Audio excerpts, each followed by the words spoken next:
We just wrapped up another 6-week rapid recovery group. And so in this video, you're going to be seeing little clips of feedback, support, and celebration that we were having with this group that's had another set of miraculous and amazing results. Can't wait to share it with you.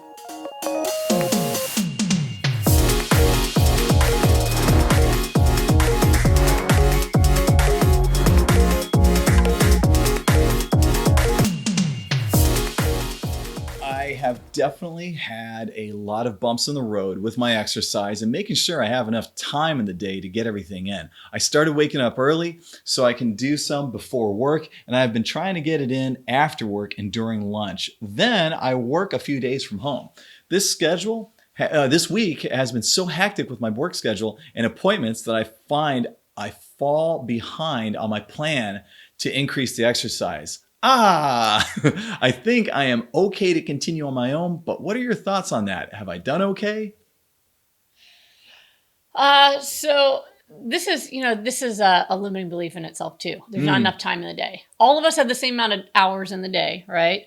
One of the best things you can do when you're really fighting a belief like that is a time audit, right? So first you got to get real with yourself. Is it really that there's not enough time, or am I not efficiently using my time? So a time audit is really helpful, where you go, okay, you write out every 30 minutes the whole day, and then you write down, here's how much I sleep, and then what you are doing every half hour or 15 minutes, whatever it takes, for the rest of the day. There should be 5, 10, 15, 20, 30 minutes that you could put towards exercise, if not an hour a day, and still be able to eat and get your bath or whatever in and get your sleep in. So, and if there's not, we got some major things we need to work on with your lifestyle choices, right? But I mean, we've had people like ICU doctors and emergency room docs and all these other people who just, they literally have such regimented schedules, and they've been able to figure out where to squeeze in that time. When I was an intern, I used to carry exercise bands with me. And so when I had my lunch break, I would eat my lunch and then I'd put the bands out and I'd start doing a workout. I'd step on a chair to go up and down and get some cardio in. I would take the steps everywhere in the hospital. So when there's a will, there's always a way. But if you've already decided, I don't really like to exercise, I don't really want to do it, you're always going to find a way to put it off. So I like your idea of, if you have trouble scheduling it, then you do it first. But scheduling will defeat all of this. So if you do the time audit, you'll be able to see exactly where you can do it. Oh, here's 5 minutes where I could do some steps ups on a bench, or where I could do a workout with some bands or something like that. So I get very nervous when I see that kind of thinking that says oh, there's not enough time and that's why I can't do it. Yeah, that was my biggest concern. It's how quickly and easily you were trying to convince yourself that it's not possible.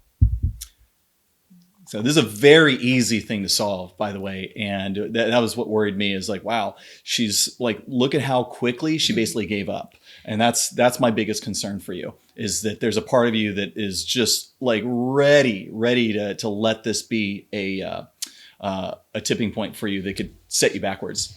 And that means that it could happen for any of those areas. And so any advice we give one of you, I want all of you to really hear that too, that if you decide that when you get busy, that the first thing that's going to go is exercise, then the next thing that might go is self-care and bliss, and the next thing that might go is your water intake or your nutrition because you're too busy, that is how you get sick. And that is how you stay sick.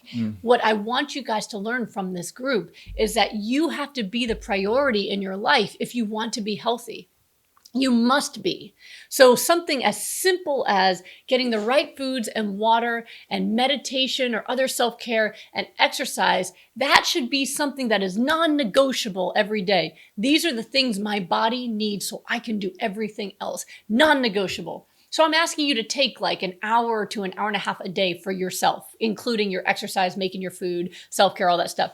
Out of 24 hours, I think every human on the planet should be able to have that much. Right? So it's really important, as soon as you get on that slippery slope of going, well, I'm busy, so exercise can go, you are already on the path to getting yourself sick again. That mindset is toxic. And I've seen too many people get sick again who were doing amazing because they gave themselves permission because they were busy. And we've seen that happen in the group with other folks, right? I was too busy to get my work in, or my workout in, or I was too busy to finish my water. It's not enough. It doesn't matter. Your body knows. And I always tell people, if you think that you're too busy to take care of yourself, you're soon going to be too sick to be busy. That is every single time. So that is one of the biggest lessons I hope all of you have learned here, is that these are the basic things you need for a healthy life. Good nourishment, self-care, exercise, and a commitment to yourself. Sleep. You need to have that commitment to yourself, or else you won't be able to do all the awesome things that you want to do.